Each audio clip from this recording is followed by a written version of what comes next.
Just a walk-on part. Presented by Still a Frog.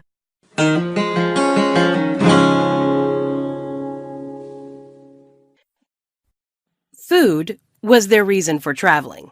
Well, that and some sun, sand, a little culture, and relaxation, of course. But food, that was the main draw. The raison d'etre, if you will, for going to Tuscany, Barcelona, even L.A. It was, in fact, food in some ways that had brought them together. Not that it was love at first lasagna or anything like that. More indirectly, you could say. The old standby grocery store run-in, only in their case, it was actually true. As in, she was picking up the last of her order for the annual American Red Cross of McKinley County clam bake, except that the seafood guy had given away 2 of her 50-count bags. This was not good at all. So rather than substitute a few shrimp or beef up on the bread, she actually chased the unsuspecting customer, who'd just left, according to the absent-minded fishmonger, out into the parking lot. You can imagine the man's surprise at being accosted by a breathless, albeit attractive woman ranting about stolen mollusks. In the end, he sold her the missing clams. The cost? Dinner. Her choice. She took the bait, willingly. After all, his dark brown hair and knee-weakening eyes were only made more perfect by the fact that his smile had somehow managed to instantly take the edge off the whole shoplifted shellfish debacle. The rest, as they say, was a match made in gastronomical heaven, especially once, as they were anticipating the main course that evening, he managed to paraphrase Julia Child. The only time you should diet is while waiting for the steak. She was hooked. 24 years, 2 kids, several careers, more moves than she cared to remember, their fair share of fights as well as celebrations, and they were still touring the world in their quest for that perfect bite. This weekend, they were headed to Philadelphia, city of brotherly love, and of course Pat's Philly cheesesteaks, along with some other restaurants of note. She'd done her homework, as always, prior to the trip. She was certainly excited. There was just something about the crispness of a city like Philadelphia during the fall. A simultaneous energy and getting ready to stay tucked away for the winter vibe in the air. And yet, the mood in their own home just before they'd left was slightly off. She couldn't quite put her finger on it. He'd always helped her plan, preemptively menu plan especially, but this time he seemed rather aloof about the whole thing. Then again, they had been fighting a bit more lately, which is exactly why this getaway was badly needed. It's a period of adjustment, she thought to herself, trying to position the tenseness between them in an innocuous light. It just takes some getting used to now that the kids are gone. Officially so, as their daughter had packed up and headed out to Seattle with her boyfriend, and their son was in that post-college, I have no idea what to do with my life, so I'm exploring Europe on no-money phase. Aren't you looking forward to Philadelphia, she asked, a lilt of hopefulness in her voice.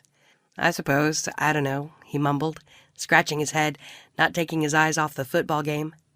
Can't you at least look at me while we're talking? She questioned. Sure. What do you want to talk about? He said condescendingly as he muted the TV. The trip, hun. The restaurants. I wanted us to plan it out together. She tried to refrain from pleading. Okay, could we do it later, though? He said dismissively. Definitely not the tone for one's wife of 2+ decades. They'd also taken to sleeping in separate rooms. Perfectly good queen-size bed, now unoccupied, he'd noted. It's just that, with my back, it'd be nice maybe to have a little more room. He wasn't apologetic or shy about it either, more matter-of-fact than anything else. Consequently, she felt stupid telling him she missed his middle-of-the-night grunts and snores. She missed the scent of his aftershave and even toothpaste. Hell, she missed his hogging 3/4 of the covers despite her repeated attempts to reclaim the comforter. What was going on? What was the missing element here?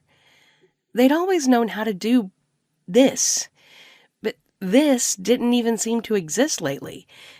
They'd lost it, apparently somewhere amid PTA meetings, late nights at the office where, instead of missing one another, each breathed a silent sigh of relief, although neither would admit it, probably not to themselves and certainly not to each other, and anniversary dinners that culminated not in the ritual of triumphant another year down sex, but instead falling asleep facing opposite walls in a California king that increasingly seemed too large and too lonely, until eventually they'd moved on from occupying the same bed altogether.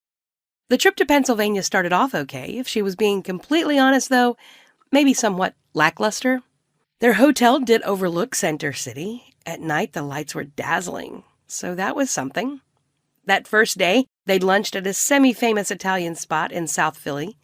Come night, however, they were exhausted and opted for the hotel restaurant, a dining no-no they'd previously avoided at all costs. She was worried. Conversation was limited to trite observations about the Liberty Bell, the fact that Love Park was sadly strewn with so much garbage, and musings about why so many flocked to the heart of the art district just to run up the rocky steps. When they climbed into bed that evening, they almost immediately turned toward their respective walls. Day 2 of their excursion, however, was all about restaurant hopping. The premise was simple. Appetizers at one place, followed by dinner at another, topped off by dessert at yet a third. The first place they went to, aka the hors d'oeuvres restaurant, was basically a quaint little bistro whose specialty was American Spanish Mediterranean fusion. A word, they'd come to intuit, could mean something as off-the-wall as sushi-inspired spaghetti, or thankfully, in this case, grilled octopus with a Greek caviar, the venue's must-try dish. "What do you think?" she asked him, pushing the couscous around in her plate. But he wasn't looking at her. In fact, he was staring intently at something or someone across the room. She craned her neck around to see if she could spot the object of his gaze. Sure enough. "Am I disturbing you?" she snarked. "No," her husband grumbled. "It's just that woman keeps looking over here." "And so, of course, you feel the need to stare back at her." Her worry was quickly segueing into anger, if not rage. The slight red at the tops of his cheeks insinuated blushing. She didn't realize he still had it in him. Maybe she didn't realize a lot of things. But then this woman with whom he'd been playing a game of optical footsies walked right up to the table, overshadowing the plates of octopus with her flowing auburn hair and curvaceous 30-something figure. "I'm sorry, I know I'm staring," she began, her tone falsely demure, "but you have a very distinctive face." The woman's attention unflinchingly on her husband, almost embarrassingly so. He, of course, smiled, then crimsoned all the more. "Thank you," he charmingly laughed. Ass, she thought to herself. Where was this man 20 seconds ago? "No, I'm serious. I'm actually casting for a small part for a movie being shot here in the city. I would love for you to be in it. We'll pay you." The girl smiled. Perfect lips, perfect teeth. Figures. "Oh no, that's not my thing, but thank you for offering," he replied. "Really? What is your thing exactly?" She wanted to mock, but restrained herself. "I'll give you $100, 4 hours work, tops," the persistent woman grinned. At this point, she could get up and leave the restaurant, and her sudden absence would woefully be lost on both of them. Heck, she could take the candle in the middle of their table and light her clothes on fire, and it wouldn't even get a reaction. "We'd need you tomorrow," the woman added. No, I couldn't," he began. "He'll do it," she interjected. And suddenly she was visible again. The woman turned to her and smirked somewhat standoffishly as if to suggest, "Oh, I didn't even see you there. Have you been there the whole time?" "That's terrific." And the girl went right back to gazing at him. That night, sleep was not easy in coming. "I thought we had reservations for that Morimoto restaurant tomorrow," he griped, not at all happy that she'd offered him up as a movie extra.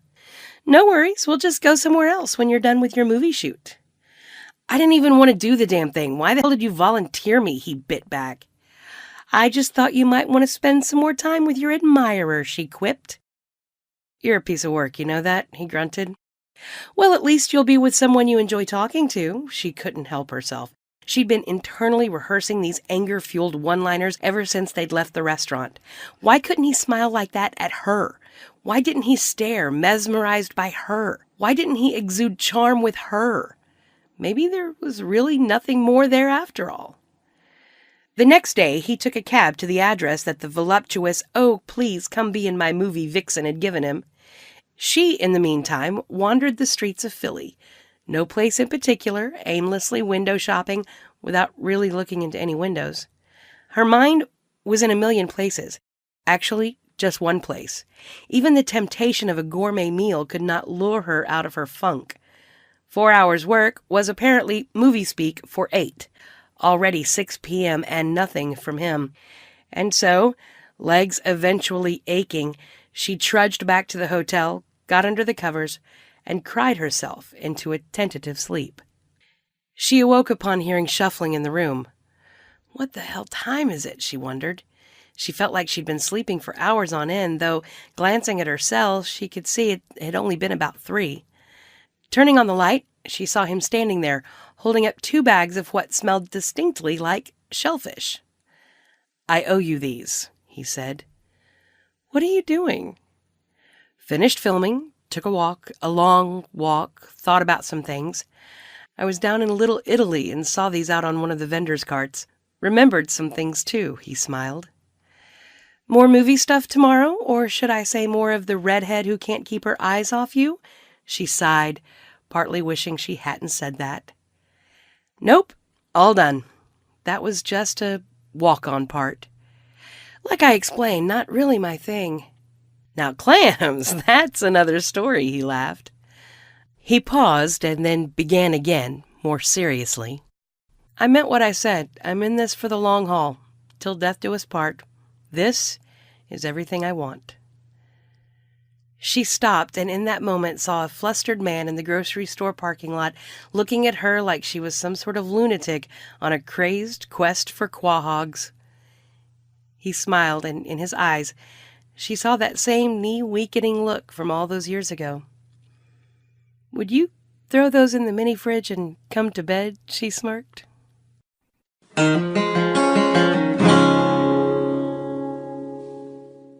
Ribbit.